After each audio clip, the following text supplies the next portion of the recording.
years on our SWAT team, is a training coordinator, ATL on the team, assistant team leader. And then from there, I tested out and promoted to sergeant and went to patrol as a patrol sergeant.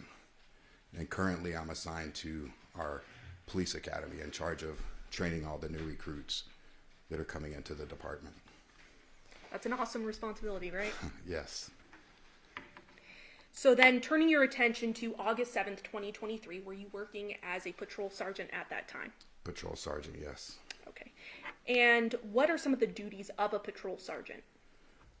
Well, patrol sergeants, they typically have approximately 10 patrol officers assigned to them.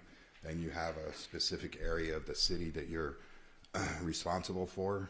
This was a North Area Command. And you basically monitoring calls that they're going on. The patrol officers are actively patrolling their areas, responding to 911, emergency, non-emergency calls. And if they need assistance from a supervisor, they'll call you to the scene. Supervisors also monitoring the radio. If you think there's a call that may be out of the ordinary and they may need assistance, you'll start heading that way. If there's any critical incidents, you're typically one of the first supervisors on scene to get it stabilized until a watch commander can come out and take over. So then turning your attention to that date, was there sort of an out of the ordinary scene that you responded to? Yes. And was that at 2698 Paladura Drive in Henderson? Yes. What was the nature of the call as you understood it? Well, it came in as a medical call.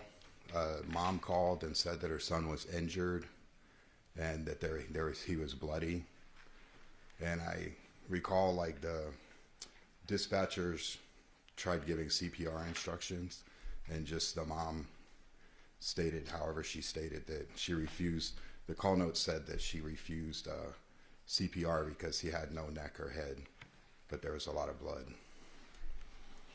So it was a medical call, basically. We were responding to unknown medical call. Okay. So you respond to the address, is that right? Yes.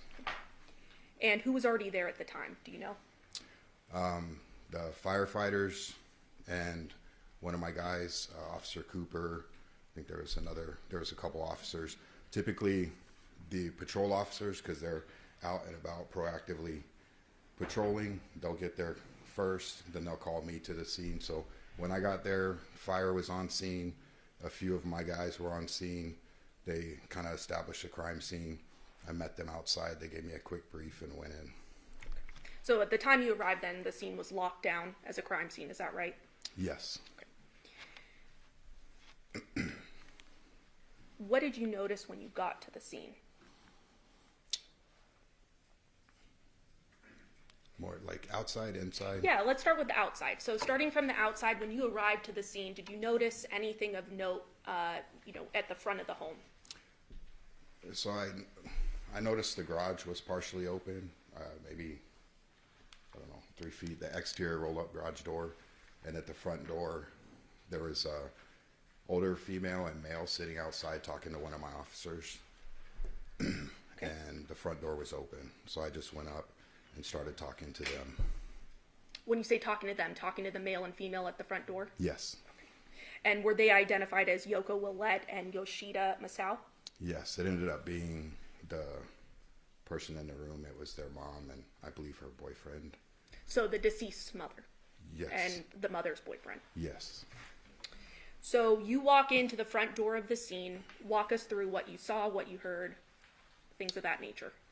Okay, so I go in and my officer is escorting me back.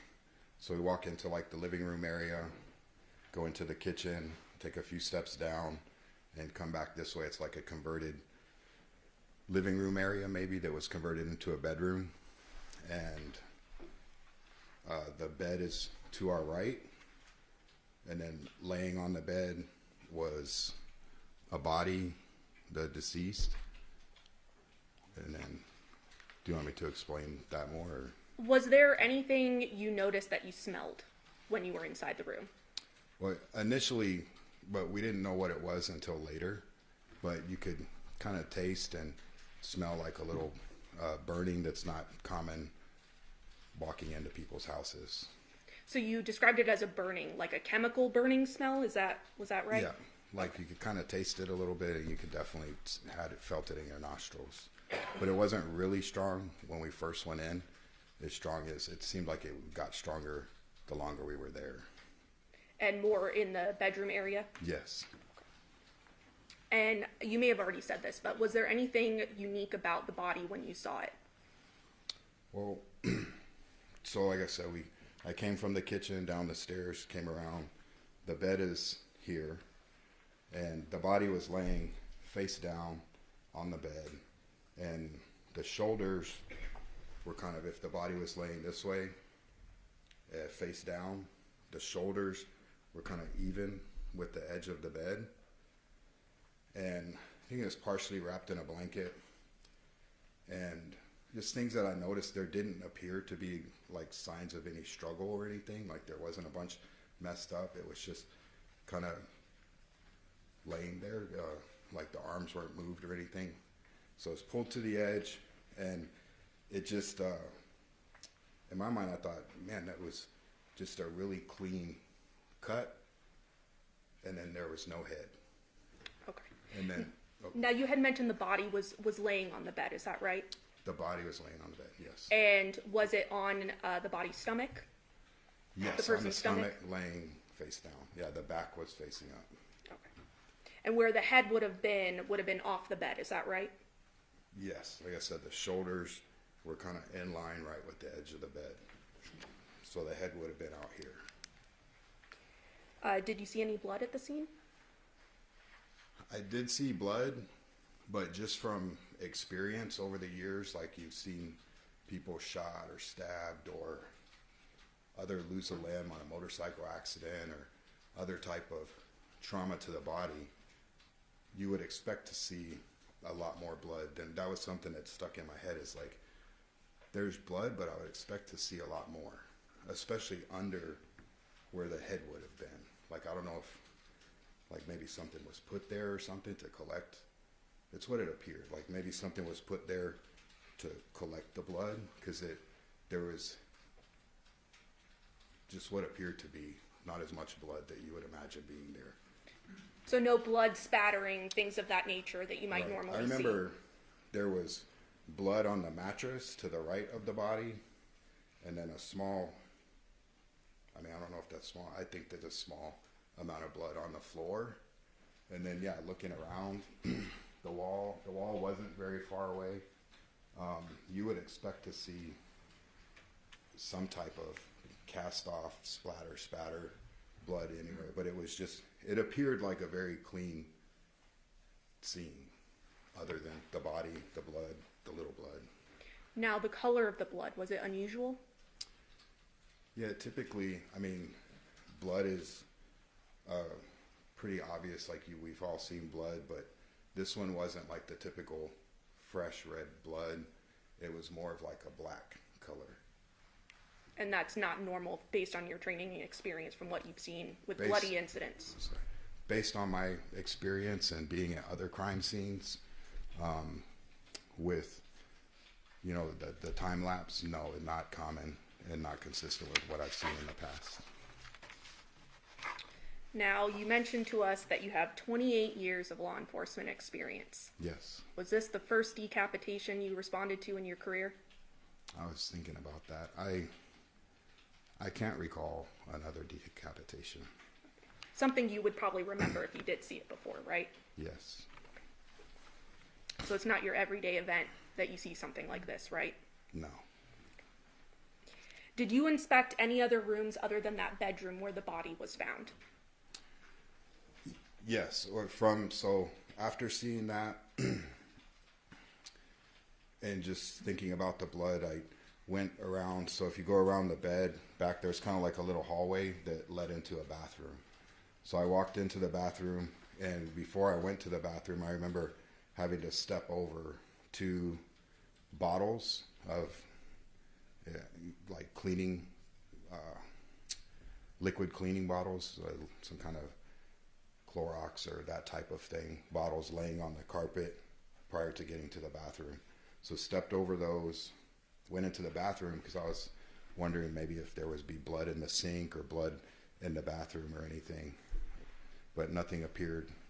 There didn't appear to be any blood in there, and didn't appear to be any signs of struggle in there either. So the other things that I noticed that the mom had said outside, I confirmed what she had told me, where she said when she came downstairs, she thought it was weird that the dogs were locked out, and the interior garage door, the single door, was propped open, and then the exterior door was rolled up. So when I came out of the bathroom, I noticed that the interior garage door was propped open, the exterior roll-up door was part of the way up. Okay. Now I want to turn back to the body that you saw. Did you notice anything peculiar emanating from the body? It was actually pointed out by one of my officers on the scene. I was kind of by the foot of the bed, I think, and he said, "Hey, Sarge, this guy is smoking." And I was like, "What?" He said, "This guy is smoking. There's smoke coming from underneath him." So I go over there and see he's shining his flashlight. You could see kind of smoke coming off of the body, or what appeared to be some smoke coming off the body. So I told my officer, I said, "Hey, get a camera and start taking pictures of this scene," because in my mind I'm thinking, if this catches on fire, we need to get as much photos as we can before we lose the scene to a fire, and then firemen shooting water all over everything. So let's try and get as much photos as we can. So then we get closer, and he's shining his light, and then you can really start. It was coming, like I said, if he's laying face down on his shoulders, it was more coming from like under him, around like from like the chest area. Yeah, from between like the bed and him. So that's why I didn't know, all right, is this something that's going to start on fire? But then once we got closer, taking a closer look, that's when you could really smell, and it burned inside of your nose, and you could really taste it. So I'm like, hey, we got to clear the guys out of there. This is some kind of chemical that's mixing. Okay. Did you eventually then get a statement from Yoko Willette, the deceased mother? I talked to her. Okay. I didn't get like an official statement like a detective. You spoke with her. I spoke Is that right? with her. What did she share with you? She shared with me that she last saw them. And it's not being offered for the truth of the matter asserted, it's just for the investigation and what led to the investigation.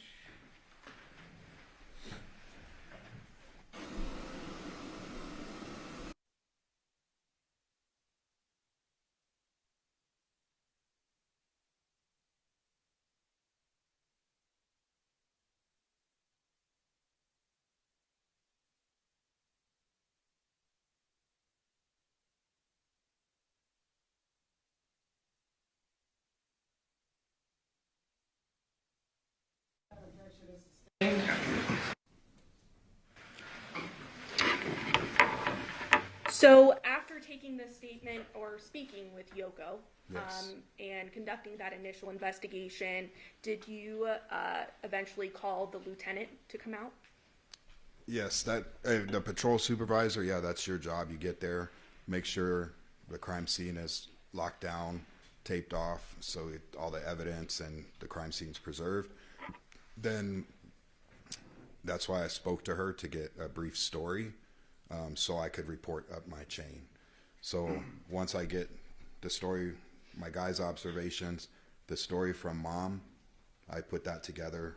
I call my watch commander, and then we make notifications to get detectives and crime scene to come out to the scene to hand over the investigation to them. And did you learn through your investigation that there were children as well involved? Yes. Okay. And were you attempting to locate those children? Yes, and that was because the mom had, and part of my conversation with her, said that he was supposed to take the kids to school. Okay. And I believe you mentioned there was crime scene tape that was put up around the residence to lock it down as well? Yes. Okay. And while you were waiting for the lieutenant as well as other investigators to arrive, did you also still investigate the scene and look around for different things of evidentiary value? Yes, we the male's truck was outside, so we moved the crime scene tape around the truck.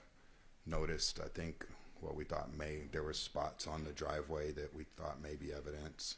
So, yeah, and at that point, I kind of break away once it's secure, and then I start kind of getting my thoughts and the information put down, because when the detectives and crime scenes show up, it's my responsibility to give them a brief when I turn over the scene.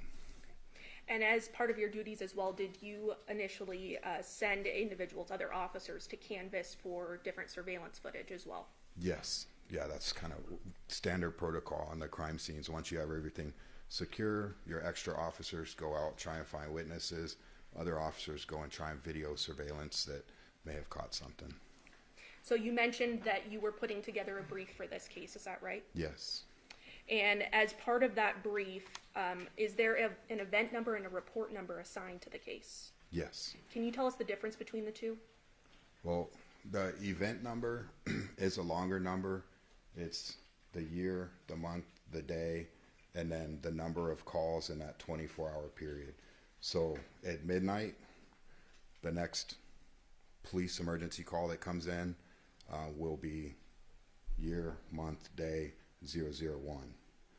The 10th call will be 0010. So that's how the event numbers cover the 24-hour period of police work. And then the report number covers the annual period of police work for police reports taken. So it'll start with the year and then the number of report it is. So January 1st, 1201, the first police report taken will be, for next year, will be 26, 4 zeros and a 1. Okay. So starting then with the event number, in this case, do you have a reason to dispute that the event number was HP 230807000355? No. Okay. And the report number for this case, do you have a reason to dispute it being 23-15229? No. Does that sound correct? Yeah.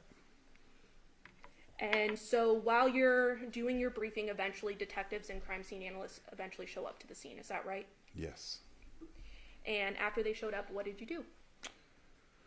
So they showed up. I let them know about the chemical smell, the possible hazard, and the smoking. And then, like I said, I give them a brief. Basically, I write up. It has the report number, location, the rescue that was on scene, their information, the initial patrol officers that made entry with them, the time they made entry, then the information of the deceased, the information of the other people in the home. It's just basically like an overview of what we have. And then that there was no obvious weapon on the scene, and just kind of some of the abnormal, typical things that we talked about already. And so after you give this briefing, does your role cease at that point? Yes, that's when, if they have any questions, they would ask questions. Then I do a walkthrough with them, showing them where my officers went, what we did, things that we thought may possibly be important, and then turn over the scene to them, and then we move out, and then they handle it. So I would then look at my staffing and see how many people do I need here for this. For sure, one for the crime scene log up front, and then I start clearing guys off the call to go clear up other calls that are pending. Thank you. Court's indulgence. The state passes the witness, Your Honor. Yes, thank you. Sergeant Seals, you've been employed in law enforcement for 28 years. Yes, sir. Worked your way up. Yes, sir. You're an instructor. Yes, sir. A lot of experience. Yes. You testified that you've been in multiple crime scenes through these 28 years. Yes.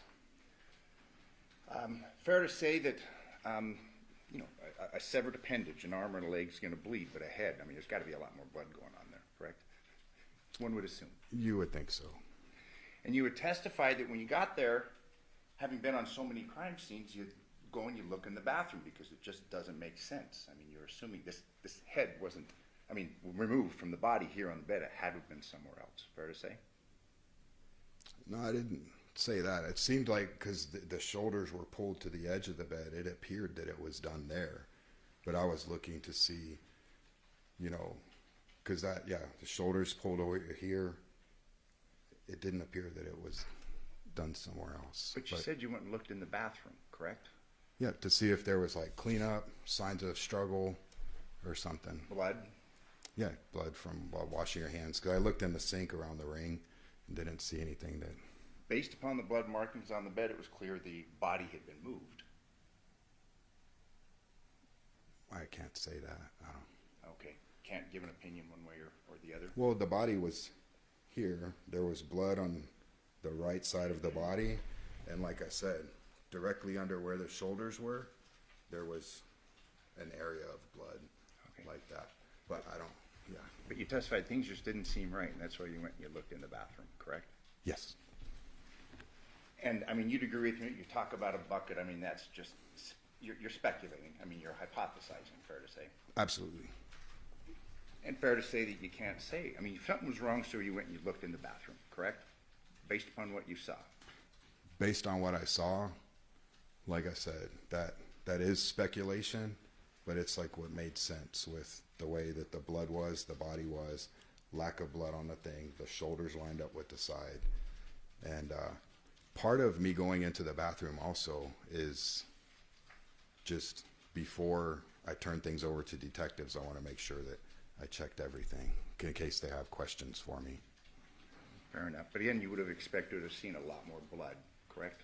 Had Yes. the head just been chopped off or sawed off or however removed there, correct?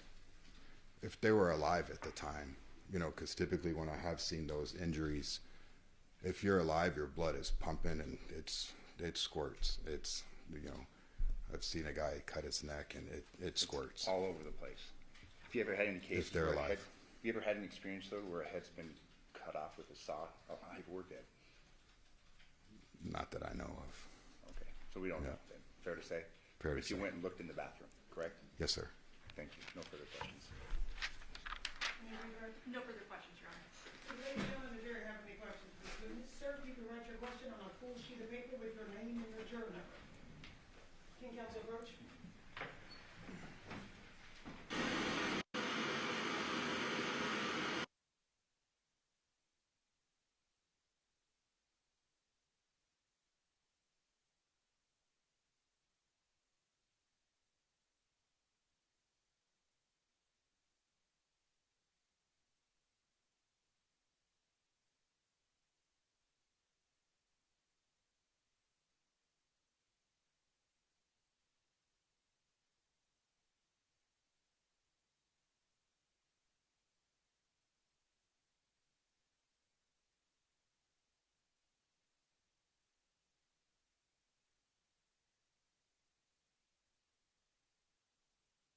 Yes, ma'am. Judge. In speaking to the homeowner, Yoko, were the dogs hers or the victim? Did she tell you? The only thing, the direct answer to your question is, I don't know whose they were. Okay. Was it no? Did she tell you if it was normal for them to be locked out based on your conversation with Yoko? She said it was abnormal. Okay. State any follow-up based on the juror question? No, Your Honor. Defense? No, Your Honor, thank you. Okay. Ladies and gentlemen, jury, have any further questions for this witness? Okay, seeing no response, sir, you are excused. Thank you very much for your testimony here today. Thank you.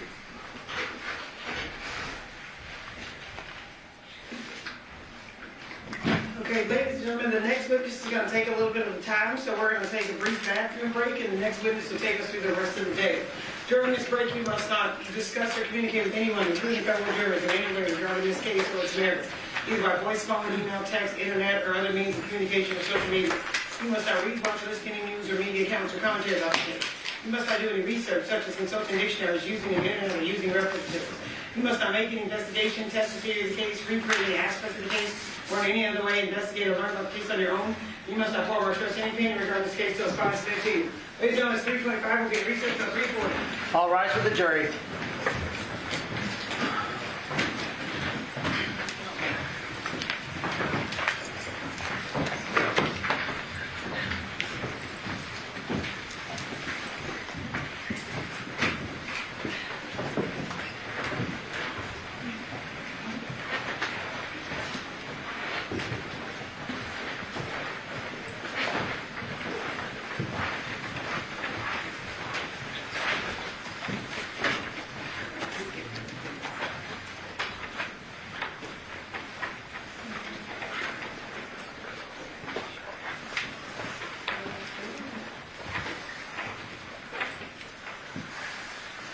the record reflect, we're outside the presence of a jury. Do you guys have any matters outside the presence? No, ma'am. All right. All right, we have recess at 3:30.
Yeah.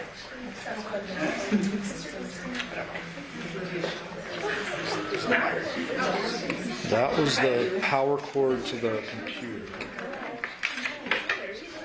Oh, you mean the bathroom? Yeah. It's like not saying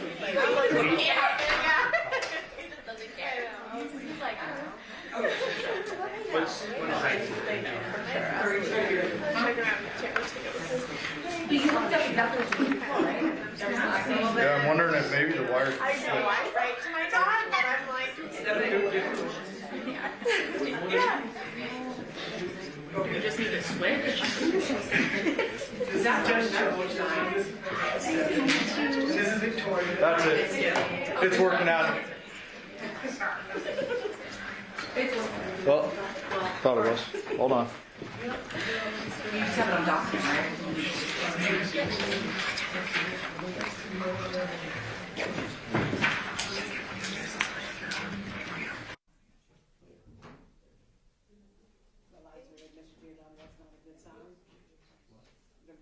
Oh, it's blue now. When the light is blue, we know what makes the things work. It looked like it worked for a second. There's the blue button. It's like we got a loose, there we go. We just had a loose cable.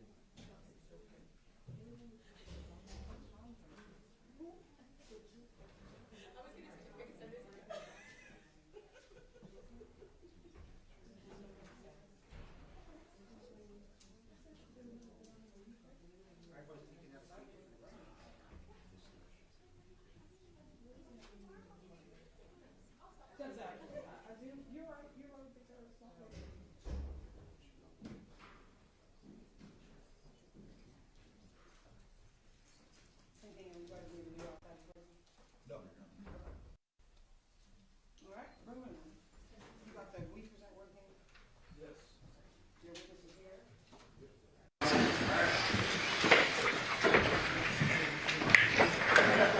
All rise for the jury.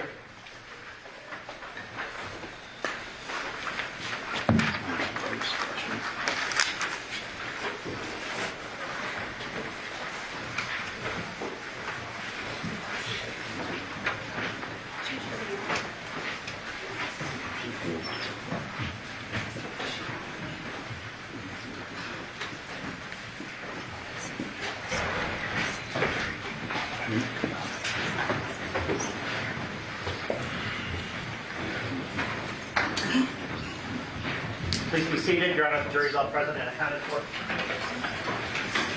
We are back on the record in C, 377-239, State of Ghana versus Devyn Michaels. May the record reflect that Ms. Michaels, President of the Attorneys, Deputy District Attorneys, on behalf of the state, do both parties stipulate to the presence of our jury. Yes, Your Honor. Yes, Your Honor. All right, state, you may call your next witness. Stephanie Wilson.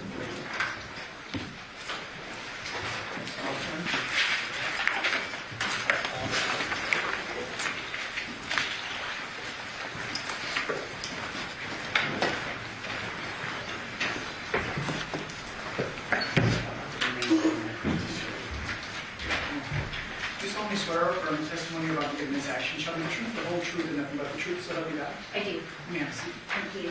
And can you please state your full name and then spell it for the record? Stephanie Wilson, STEPHANIE WILSON. Thank you. Ma'am, what do you do for a living? I am currently employed as the crime scene analyst supervisor for the Henderson Police Department. And how long have you been with Henderson Police Department in total? I've been with Henderson for 18 years, How long have you been working in your current capacity as crime scene supervisor? for 13 years. What did you do prior to being the crime scene supervisor? I was a crime scene analyst with Henderson, and then 2 years prior to me getting hired on at Henderson, I was employed with Las Vegas Metropolitan Police Department, also as a crime scene analyst. And what type of training and education do you have that allows you to do what you do? So upon getting hired, you go through an 11-week academy. It's like a classroom type setting.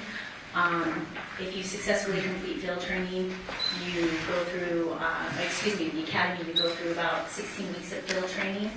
And then my current job also requires a certification through the International Association for Identification, where we have to have so much ongoing training every year. So I would presume Henderson Police Department responds to calls for service in Henderson. Correct. That's here within Clark County, Nevada. Correct. What types of calls for service have you responded to in your career, Jen? Everything ranging from property crimes all the way up to homicides, officer-involved shootings, everything across the board. Let's focus in on homicides. Describe for the ladies and gentlemen of the jury who may not be familiar with law enforcement. How is it that you get involved in a homicide scene?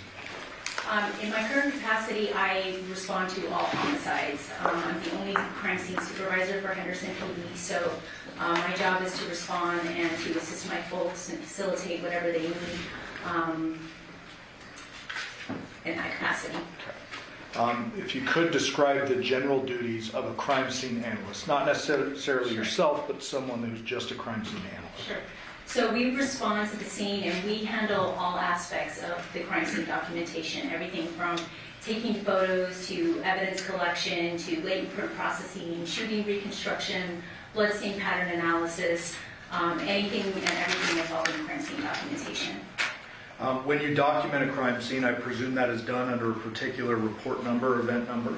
Yes. And is that a unique identifying number that allows you to categorize everything from this particular scene or investigation is associated with this number? Yes. And then Henderson tracks their event number via a report writing system, and people can add to that and update reports. Is that Correct. fair?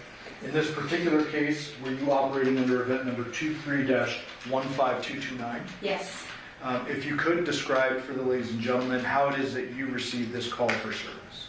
So on an incident like this, I will typically get notified by the detective sergeant. Usually the homicide sergeant or the homicide lieutenant will get the initial call from patrol, and then they will call me and let me know that we may have an incident, and we'll coordinate detectives as well as crime scene personnel responding to the scene. And is it your duty or your responsibility to assign your crime scene analyst to a particular call? Yes. And is that based on a rotation or a shift? How does that work? So my folks are assigned shifts, so they work shifts, and then once we get to the scene and determine what we have, we'll start assigning out responsibilities. And on August 7th of 2023, our date in question, do you remember how many crime scene analysts you were supervising at the time? 2 at the time. At that scene? At that scene, yes. Overall, how many in your team? 8. I have 8 total. Okay. And is it common for a homicide scene such as this to have 2 plus a supervisor? At least 2, if not more, and myself as well. Okay. Who are the other 2 that responded to this scene with you? So I had CSA Megan Bone and CSA Randy Newbold with me. And you mentioned dividing up duties. How do you go about doing that? It's usually based on a rotation at some level, workloads, but usually one person is assigned photographs and writing the report, and the other person is assigned evidence and diagramming. Okay. And you mentioned processing earlier, like latent print process. Correct. Is that actually something you and your crime scene analysts do hands-on? Yes. Can you describe generally the process of latent print processing and then go into DNA processing? Sure. So latent print processing is really determined on the surface area that we're trying to process. It, depending on whatever you're trying to process, will determine what type of powders we use. There's multiple different types of powders or techniques we'll utilize, again, depending on that surface. But we will utilize these powders. We will photograph it if needs be, and then using tape, we'll collect the tape, and we'll collect it using the tape, putting it on the latent print card. How about DNA processing? So DNA processing is, we'll get there, we'll do a visual inspection. If something looks like it could be blood, we'll photograph it first, and then we will perform a presumptive test to see if it is blood. There's a lot of things that look like blood that are maybe not blood, so we'll perform a presumptive test, and then if it is determined to be blood, we'll document it accordingly and collect a sample. Okay. So the instant case, you responded on August 7th of 2023. Yes. Did you respond to 2698 Paula Durham? Yes. Obviously within your jurisdiction of Henderson. Correct. And do you remember around what time you responded? We arrived at the scene at roughly about 10 in the morning. When you responded to the scene, did you get a briefing from the folks who were already on scene? We did. From the patrol personnel on scene, we got a briefing. When you received the briefing, well, generally, what is the purpose of getting a briefing? It's just to get all the information we have up until that point. Usually it's just to get report numbers, names, dates of births, details of the calls for service, maybe what patrol or fire observed when they first got there, just kind of your basic preliminary information. Okay. Are there times in which you will receive a briefing and that will guide you in what to focus on, what is normal or abnormal in the scene, etc.? Yes. And so you're receiving this information in order to determine kind of how to approach the scene, is that Sure. correct? What was the briefing you received in this case? In this particular case, we received information that that the victim had been found by his mother, that he was laying in bed, and that there was a strong odor of chemicals in the area that he was found. We weren't really sure yet what we had. Patrol had advised that they believed that his head was gone, was missing. That is such a rare occasion, or I guess circumstance for us, that we still were a little skeptical going into that. We weren't sure if we were dealing with, a gunshot wound or something like that that could explain that, I guess. So. Well, let me stop you. Just, okay. Are there times in which you've responded to scenes where it may be reported in that way, the head is gone, but it's just severely damaged from a gunshot wound or something like that? Yes. Is that what you're referring to? Yes, that's what I'm referring to. A little skeptical. Yes. Didn't really think it was an actual decapitation. Correct. Okay. And so you received that information. Do you receive information related to how many people were at the home at the time the body was discovered? Yes, we were told that there were, the victim was in the scene, and then there were 2 other individuals that were in the scene. And were those 2 elderly Asian American folks? Yes. Did you see them when you arrived? Were they still there? We did. They had moved them outside of the house. They were sitting outside the front of the house. And after receiving your briefing, do you essentially go in and do what we refer to as a walkthrough? Yes. What does that mean for the jury? So we go in and we just do a brief walk around the scene and see what we have. We're not starting anything at that point. We're just assessing the scene and what's in the scene and what we need to be cognizant of, and it's just very brief. Okay. Once the walkthrough is done, and I presume a search warrant was authored and issued in the process of this. Yes. And pursuant to that search warrant, a judge authorized you all to go in and do your investigation. Correct. When the walkthrough is going on, are crime scene analysts documenting at that time? Not during the walkthrough. Okay. So it's the next step when they begin documentation? Right. We actually try to limit how many people go through the initial walkthrough, because we want to try to minimize any type of contamination, sure, if at all possible. So not everyone necessarily does the walkthrough, but yes, once the search warrant is signed and we're authorized to go in, at that point, I send in one person, usually that person taking photos, and they go in by themselves, so that we're minimizing any contamination, and they photograph the entire scene. And you bring up a good point. Is it common on homicide scenes for first responders to have gone into the scene before your arrival? Yes. And first responders could be patrol officers and or fire department paramedics, etc. That's what happens most of the time, yes. I would presume their goal is life-saving measures initially. Absolutely. Your goal is a little different. Once it's clear that the life is not being saved, you're then trying to limit access. Correct. But you're certainly not going to limit someone going in to try to save somebody's life. Correct. Okay. And in this case, you mentioned that the duties were divided up a bit. Yes. Did you say who was doing photography? CSA Megan Bone. Okay. And is there typically what's referred to as a crime scene diagram authored? Yes. Who did that in this case? So in this particular case, we had actually just gotten a new piece of equipment. We had just We've just gotten a scanner. It's like a 3D scanner. So I actually did the scans of the scene, and it just generates point cloud data of the scene. And Megan was able to take that data and put it into this computerized diagram. May I approach? Yes. Showing state 16, do you recognize that? Yes, What does that appear to be? that is the diagram of the scene. Move the admission of that. No objection to that? No objection. That will be read? May I publish? Yes. Thank you. Showing the jury 16.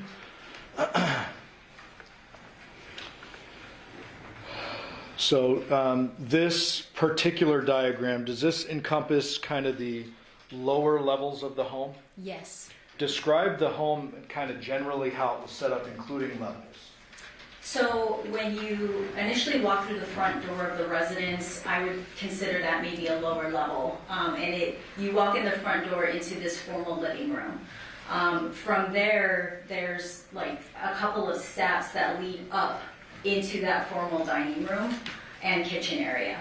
The dining room and kitchen area are all on essentially the same level. From there, on, I guess it would be the east side of that dining area, next to the kitchen, there is again another set of a couple stairs that lead back down into that living room where the decedent was found. So bottom left of the diagram, exhibit 16, is this the front door? Yes. And then you said you walk into the living room, Yes. and then there are a couple steps up to the formal dining room, Yes. and then a couple steps down to what we'll refer to as, the victim's room. Yes. And here it's listed as living room. It's kind of a converted room. Is that fair? Yes. Dining and formal dining room are on the same level. Yes. And then there's some stairs that go up to bedrooms upstairs. Correct. Okay. Based upon the scene and kind of how you're approaching it, I would presume that you searched the entire house. We did not personally, the crime scene personnel didn't search the entire house. Yeah. But yes. And when I say you, I'm referring to all of Henderson. Yes. I should have been more specific. Okay, yes. You, as well as homicide detectives, are searching the entirety of the scene. Correct. Searching and photographing and documenting are different things. Correct. Okay. You guys are documenting this. Yes. Okay. The garage here is down to the bottom right, correct? Yes. And then just for the record, what is all this we're seeing on the right-hand side of the screen? So it's a legend of the diagram, so you can kind of see the title. So we have the report number, the address, what type of incident it is, who completed the diagram, and then we have, like I said, a legend of the evidence and items that we collected within the scene. And then a scale, it's a rough scale, and approximate scale, and then an arrow showing directionality. Okay. Approximate scale, this is by foot? Yes. Okay. And then the evidence is listed as 1, ammonia bottle, 2, bleach bottle, 3, dog door insert, 4, documents. Fair? Correct. Those numbers then correspond with these little yellow numbers inside the diagram? Yes. And that's attempting to depict those exactly where they're found. Correct. And then obviously we have the victim's body there on the bed. Is that correct? Yes. Prior to you coming into the courtroom, did you have an opportunity to look through exhibits 16 to 234? Yes, I You did. thumbed through all of those? I did. To save some time, you did it in the hallway? I did. And did all those appear to be fair and accurate depictions of the crime scene photos, or some of them that were taken at this scene? Yes. And I would move for the admission of 16 to 195 and then 208 through 234. No objection. No objection to those? Okay. 16 to 195 and 208 to 234? Yes. Okay. Move You move to publish. permission to post them all. Thank you. Showing you 17. What is this? So that is a gray card that is part of our standard procedure for my folks. When they photograph any crime scene, they begin with this photo card, if you will, which again tells us the date, the report number, who's taking the photos, and from a photographic standpoint, the color scale along the bottom could be important as well. Okay. And the photographed by, it says MB1678. What does MB stand for? Megan Bone, And 1678? that's her P number. P number is an individualized personnel number? Correct. Just another way of tracking evidence and such. Correct. Showing you states 18. Is this 2698 Paladura? Yes, Obviously located within a residential neighborhood. yes.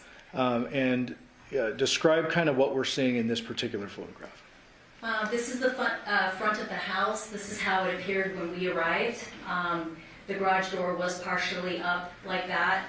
There was crime scene tape that had been placed by patrol officers. There was a cone in the driveway that had been put there by patrol officers. And during our initial briefing, we'd been told that they believed that they had located an area of blood. And so they had kind of identified that and marked that with a cone. And then you can see one of the individuals who lived in the house was sitting out front with one of the patrol officers. Anything of note about the garage? The garage door was found in that position, partially up. 19, is this just the address marker and a little sign that says guard dog on duty? Yes. 20, just for the record, that's the garage. Yes. And could you estimate, was that like 2 feet, 3 feet? Can you remember? Not exactly, but I would guess about 2 feet. States 21, what are we looking at here? That's the cone that patrol had placed in the driveway. Is that to the left of the cone a little spot of apparent blood? Yes. Was that presumptively tested? Yes, it was. And what was the result of that? It was presumptive positive for blood. As a result of the presumptive positive test, what do you and your team do with that? So we use our own placard, which there are additional photos of later on. We use our own placard to identify this area of blood. In this case, I believe it was marker A. States 22. And we re-photograph it again with our placard, and then we will collect a sample of it. Okay. And so in 22, you can see there's a couple of, looks like spots or like a trail or whatever you want to call it. Is that right? Correct. I'm going to try not to be redundant with the photos. I'm going to draw your attention to 24. For the record, when you're looking at the home, is this the right side gate or entrance area which would lead to the garage? Yes. I'm sorry, to the backyard. To the side yard, yes. And was that obstructed? Yes, it was completely closed off. By what? This wood fence. Okay, just for the record. There are 3 large trash cans there. Yes. We'll get to that a little bit later. States 25, those trash cans, and then that wood fence, I guess, covers the entirety of that way into the backyard, correct? Correct. Showing you states 26, are we now looking at, if you're facing the home, the left side, which would be the potential other entrance to the backyard? Yes. 27, just a little bit closer there, showing that. The gate, yes. And that gate appears to be a gate that does swing. It does. Correct. We'll get to the backyard in a little bit. Showing you states 28, is this the front door? It is. Any signs of forced entry to the front door? None. States 29, is that just documenting and showing that the door wasn't busted out? Yes. 30, what are we looking at here? So that is that front living room right when you walk in through the front door. Photographer is basically standing in the threshold of the front door? Yes. 31, what perspective are we looking at now? So again, in that same position, right on that threshold of the front door, looking up into the dining area. You can see what appears to be a power tool here to the right. Can you see it? Yes. Fair to say that's not a saw? Correct. Some other kind of power tool. Okay. And then 32, where are we oriented now? We're in that same living room, just standing just to the side of the front door. And you can see the stairs going up to the second floor. Okay. So these in the right-hand side are the stairs you referred to going up to kind of the living area, and then to the right, that goes up to the upper level. Correct.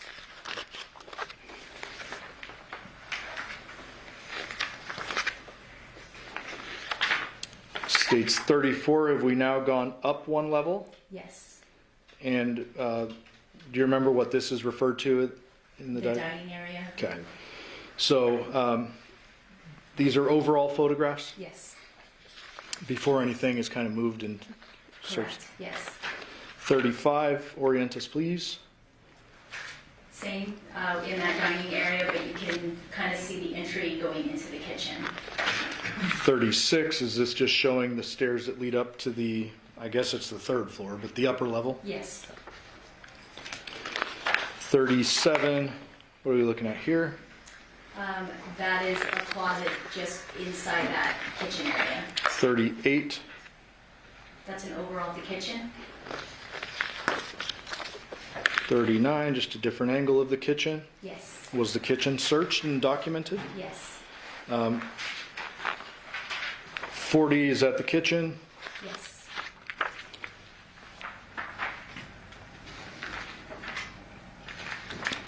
43, start opening cabinets and you and your team are searching through everything? Yes.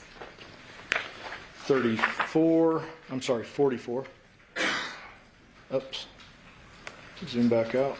Still in the kitchen, opened up the dishwasher. Yes. Nothing of evidentiary value or note in there. No. And I won't go through all these, but I mean, you're opening these cabinets and going through pretty much everything, right? Correct. 46, knife drawer. Yes. In here, we have kind of your common steak knives and butter knives over here. Is that fair? Yes.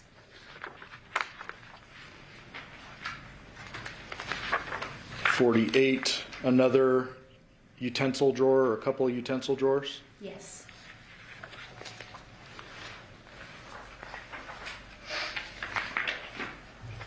And there are several other drawers, cabinets that are photographed in the kitchen. Is that right?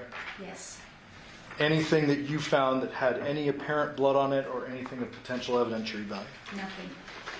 And you went into the 56, went into the fridge, documented everything. Fair? Yes.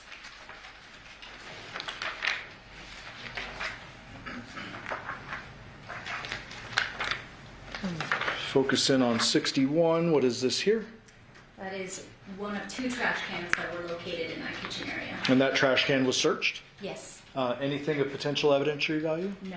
Random question for you. Did you find any engagement ring or any type of ring in the trash? No. In any trash can? No. States 63. What are we looking at here? That is the adjacent dining area to the kitchen. Okay. And so in the background, you can see an entrance to a room. Where is that going? That is going down to the living room makeshift bedroom area that the victim was found in. And before we move out of this kitchen or dining area, 65, is that another trash can? Yes. Searched? Yes. No ring? That one was completely empty.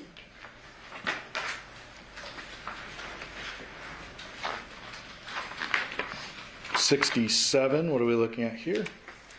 So that is standing right on, in the dining area, right before those steps leading down into, again, the living area, makeshift bedroom area. And just for the record, there's no door that enters into this room, No. correct?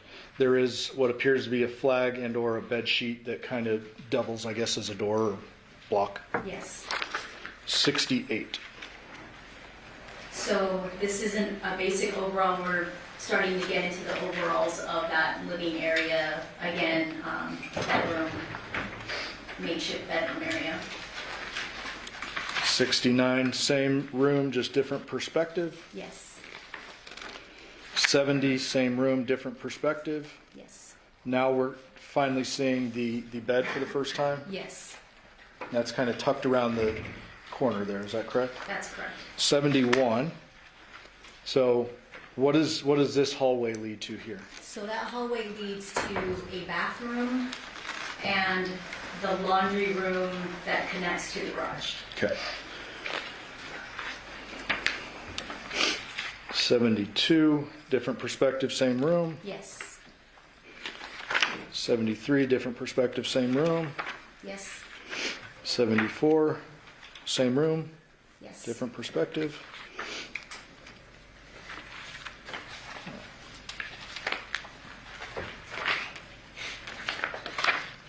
78, what are we looking at here? So along the south wall of that room was like fireplace area, and it had this shelving area on top of it.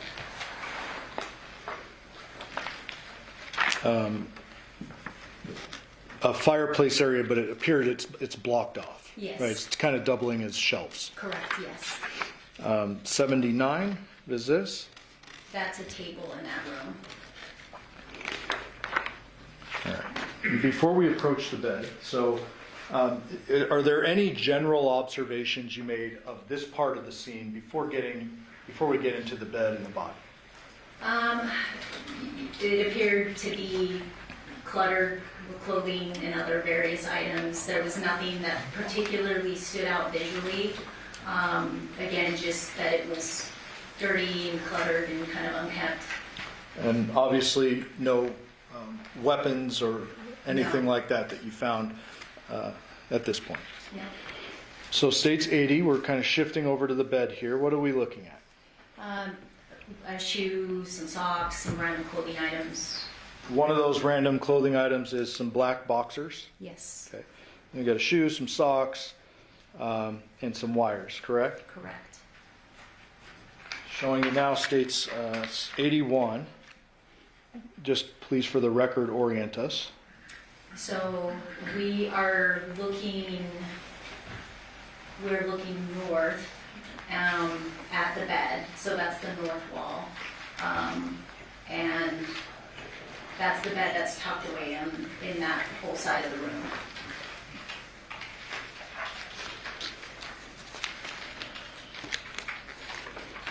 '82.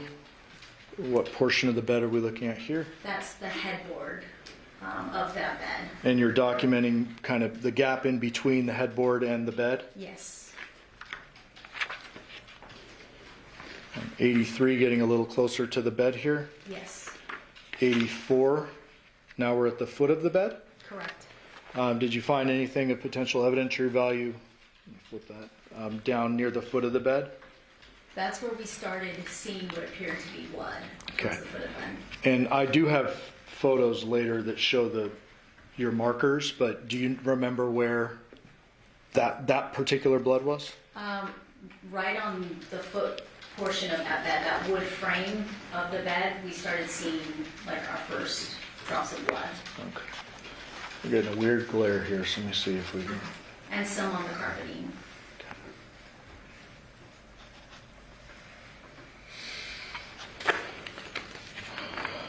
84A. For the record, that was within the stack 84A, but I don't think I mentioned that. I don't think you mentioned it. We'd move for the admission of the A as well. Okay. No objection. Okay. Thanks. So now we are, we're still on the other side of the bed. I apologize. I'm sure. 86. So what are we looking at here? So that's on the opposite side of the bed. Now we're at, standing on the opposite side of the bed, where you can see the top portion of the victim, and you have that small kind of area just between the bed and the dresser, some other furniture items along that wall. For the record, the victim's his shoulders are kind of adjacent or parallel to the left side of the bed in this photo. Yes. The left edge, I should say. Yes? Yes. Did you make any observations about the blood patterns here on top of the bed? There were some what appeared to be deep saturation blood stains on that side of the bed. There is a glare, and I've been trying to fix it, but tell me if you need me to bring this photo up to you. Do you remember this particular stain, saturation, closest to the foot of the bed being more red in color? I don't remember that specific. Okay. May I approach? Yes. I can see it in this photo, yes. Counsel, which exhibit's that? Sorry, 86. Thank you. And then down on the ground, did you make any observations? Yes, there was another area of what appeared to be just saturated blood right on the ground right below. 91, that shows it a little bit better. I'm going to try to zoom in.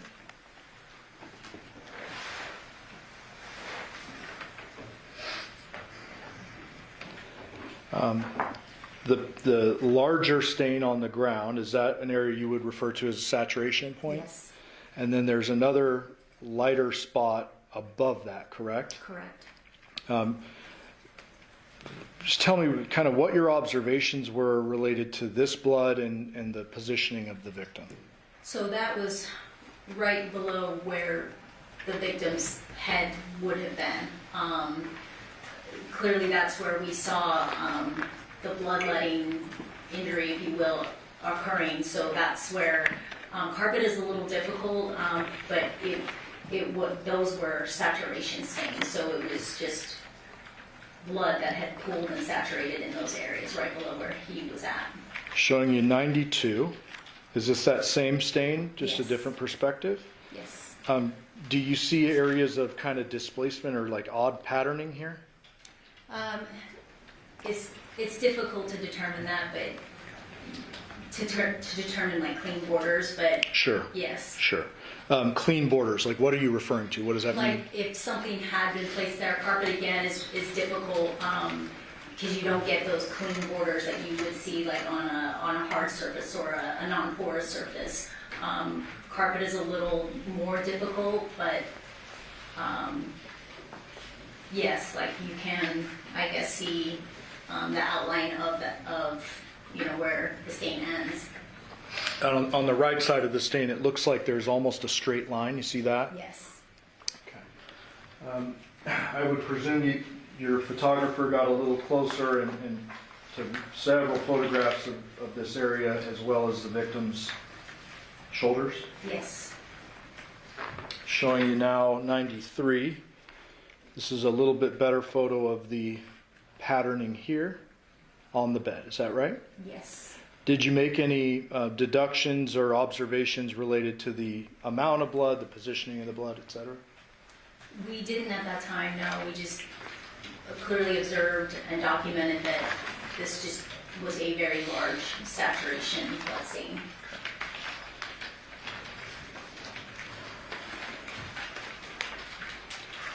98, this is a different perspective.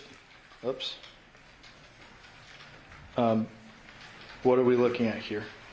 So that is the upper portion of the victim, again, void of his head.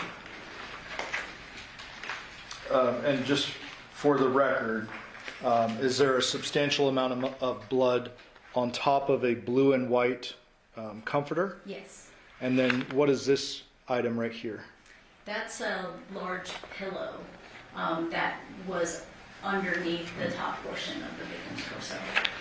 States 101, different perspective of the area where his head should be, correct? Correct. Did you make any observations about the color, I guess texture, or anything about the blood?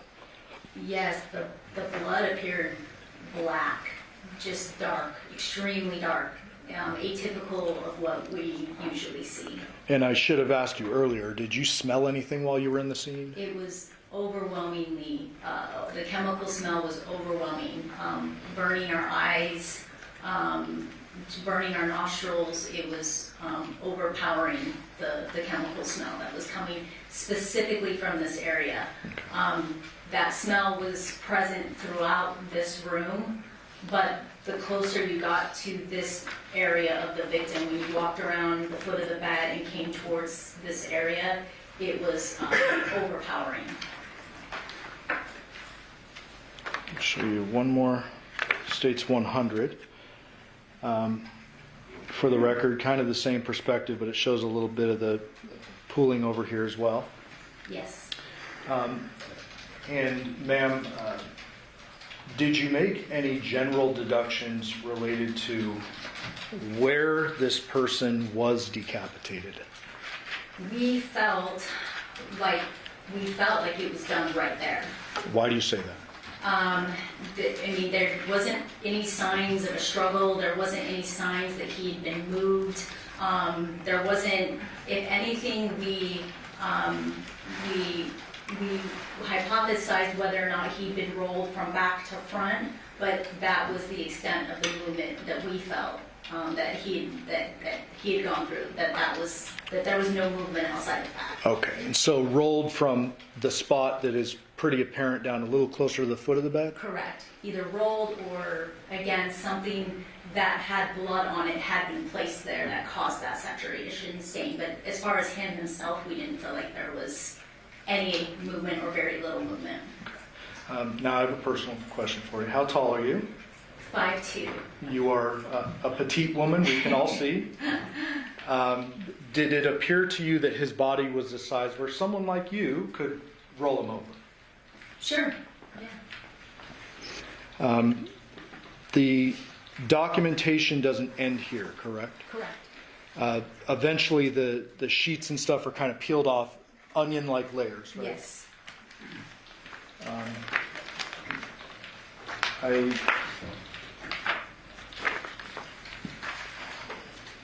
Well, you looked closely at the victim's neck where his head was decapitated. Yes. Did you make any observations about the injury itself?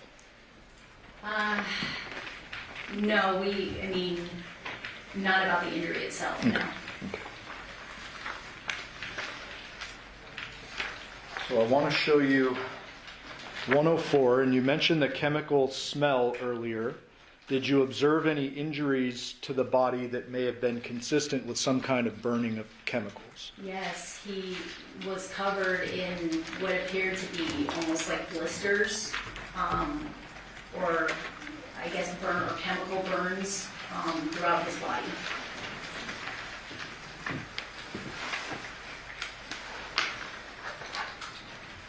States 106. Is that an angle of the backside of his left shoulder? Yes. And left inner arm? Yes. And are these some of the blistery kind of burn-like marks you're seeing? Yes. And many of those are documented closer. I won't Yes. go through all of them, but they're documented closer, correct? Yes. Moving away from the body now to 109, what are we looking at? That is looking down that short hallway leading towards, again, there's a hallway bathroom off to the right, and then you can see the laundry room and that door that leads out to the garage. 110. What are we looking at there? So those were two, I guess, bottles of cleaning supplies that were found on the ground. Right, that door is the door to the bathroom.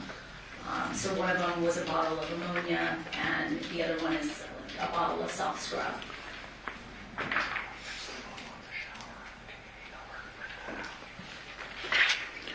States 111, where are we looking here? That's looking into the bathroom, that hallway bathroom. And that's all documented as well? Yes. States 112, what are we looking at here? That's a picture of the vanity in that bathroom. Including the sink and the toilet? Yes. And then we're trying to get a photo of the shower printed, but that's all looked at and documented. Yes. Did you observe any signs of blood in the bathroom area? No, we did not. Had you would have swabbed it and taken it, I presume? Yes. Going back for a moment,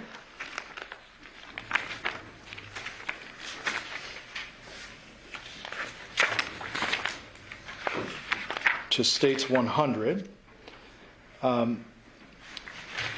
would you agree with me that the blood in this area is generally focused where his head should be, and then at the bottom of the, or I guess the foot of the bed and the ground? Yes. Directly underneath it? Yes.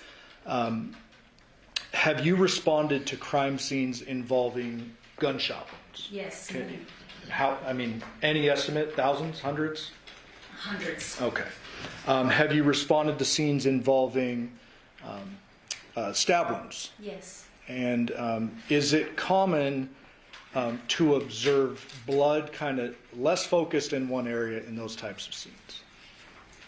Can you explain that? Well, would you expect with a gunshot wound cast off or spray or spatter. Yes, absolutely. What are those terms that I just used, just so the jury understands? So anytime you have like a gunshot wound injury, you will see various types of blood stain, blood spatter, if you will.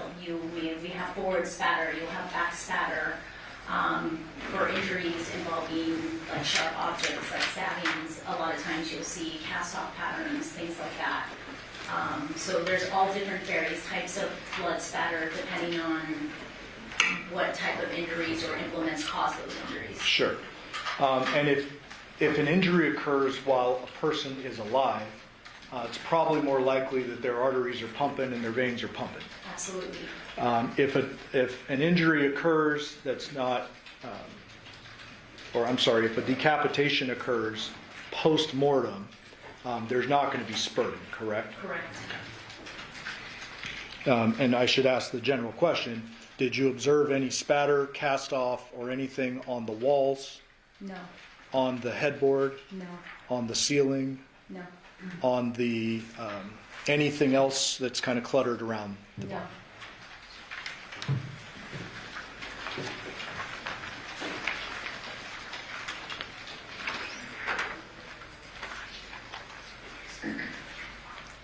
Anything of evidentiary value found in the washer and dryer? No. Other than the two chemical bottles on the ground, anything of evidentiary value found in that hallway or bathroom area? No.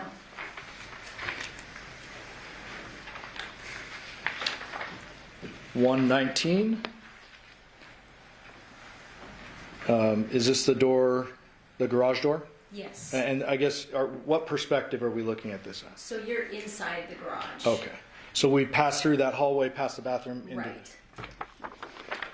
120. What are we looking at here? That's an overall inside the garage.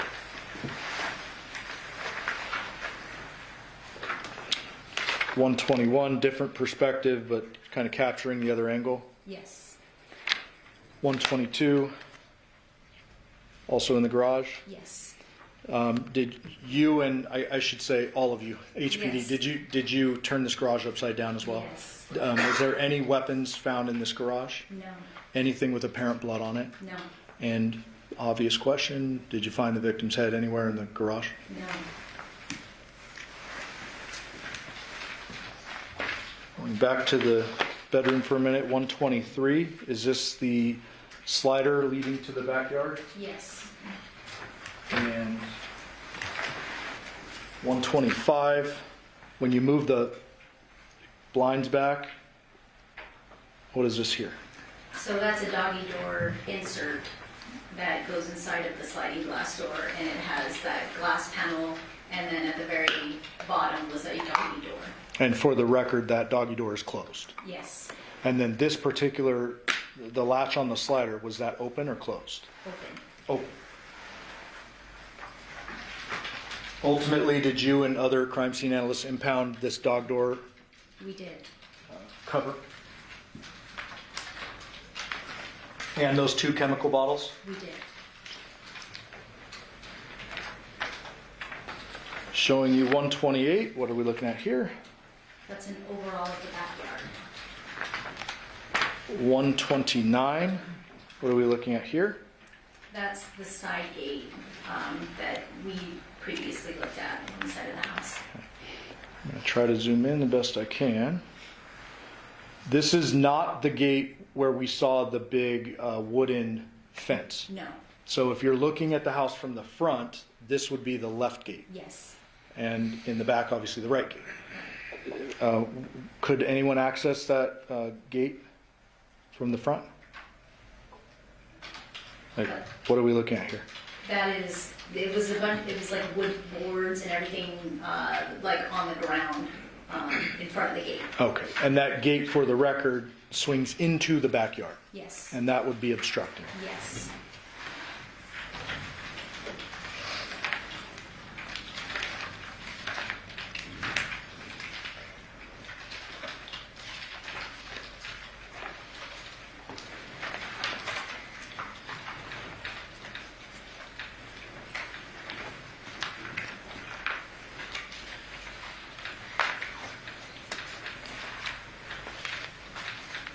And actually,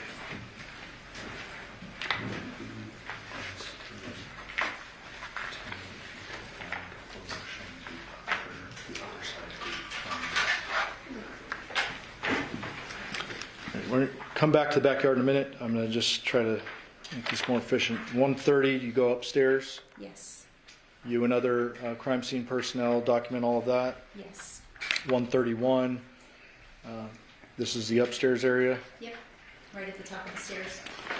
And just as an example, 132, you're opening cabinets, you're going through everything, correct? Correct. Without showing a bunch of photos, was there anything of potential evidentiary value found upstairs? No, Any weapons? no, Any head? no, Any blood? no.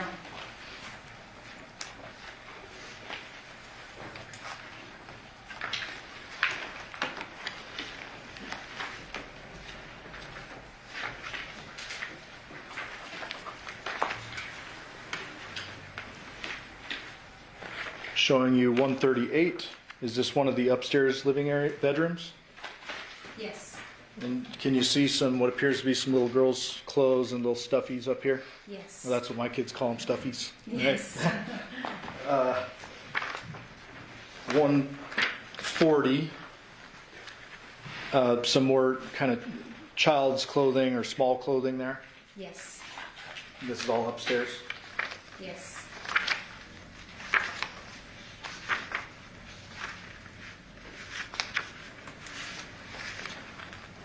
145. This bathroom door appears to be painted pink. yes. Did you find it?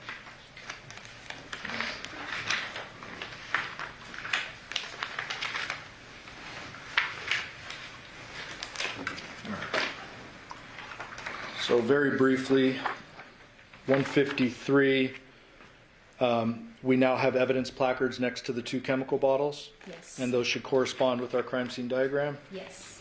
Evidence placard 1 states 155, the ammonia bottle. Yes. Was that processed in any way at the scene? Not at the scene, no. For the record, 156, that's just showing the other side of the bottle to see how much is left in there. Correct. I'd say maybe 1/3 full. Correct. And did I say, is that the ammonia bottle? Yes. Okay, and then 154, the other bottle appears to be soft scrub bleach. Yes. When you say not processed at the scene, what do you mean? So we collected it with the intent of bringing it back to the station to have our forensic evidence lab technician process it in the lab.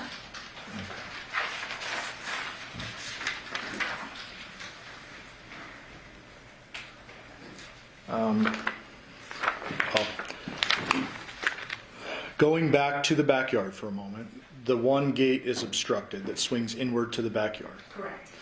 The other side, I've shown you a photo earlier from the front, that gate, that wooden fence, Yes. does that cause that side to be completely obstructed as well? Yes. Okay, so both sides are obstructed. Yes.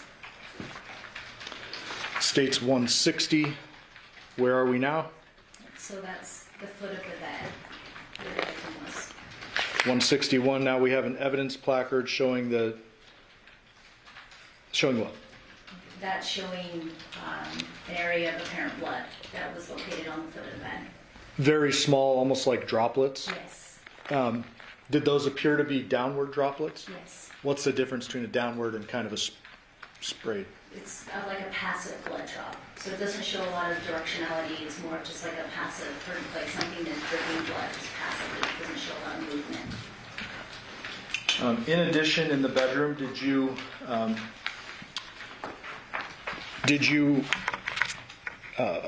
and other crime scene analysts locate a bunch of writings, pink writing? Yes. Were those accessed and then ultimately photographed page by page? Yes. Did those shed light on your investigation? Yes. And generally, without saying what the letters say, why were they relevant to your investigation? It appeared to be handwritten notes regarding a child custody disagreement. Okay. I'd move for the admission of 196 to 207. We'd object this to hearsay if you want us to approach with Please.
And we're going to make this two-way argument, and I don't know that that's going to be done in the next 20 minutes.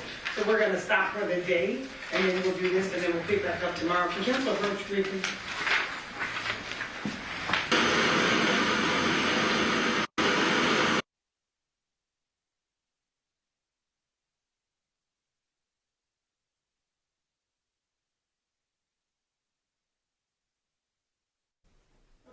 We're going to take our night recess. During this recess, you must not discuss or communicate with anyone, including fellow jurors, in any way regarding the case or its matter, either by voice, phone, email, text, internet, or other means of communication or social media.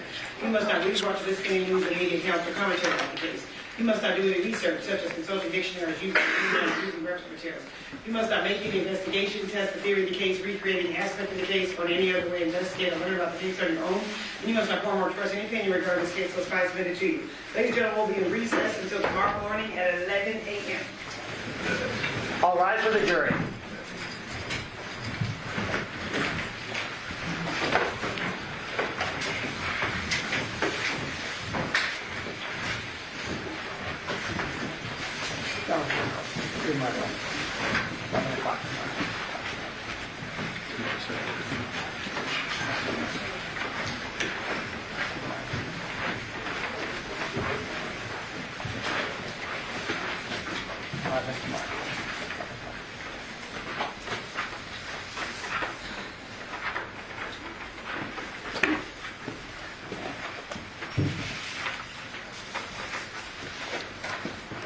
Please be seated. Ma'am, you are going to be excused for the remainder of the day. I just remind you that you are still under oath. You are not allowed to discuss your testimony with anyone.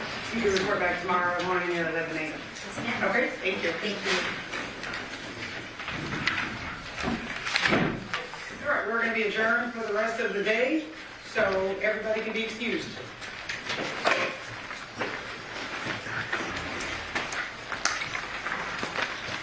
Yes.